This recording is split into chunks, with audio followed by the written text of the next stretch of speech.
Mga boss, limit tayo ng ampalaya. Ayan, binigay sa atin ng trupa.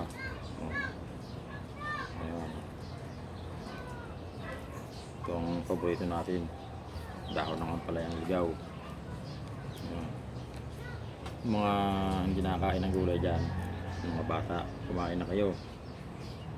Kailan pa kayo kakain ng gulay pagka wala nang mataniman, kasi ginagawa na ng puro building na ang lupa.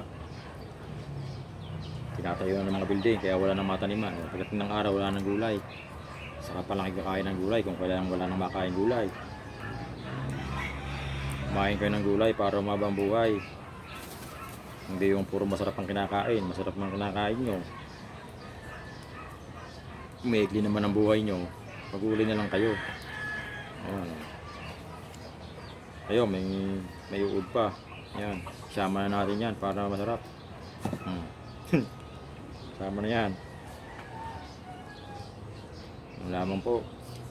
Bye bye.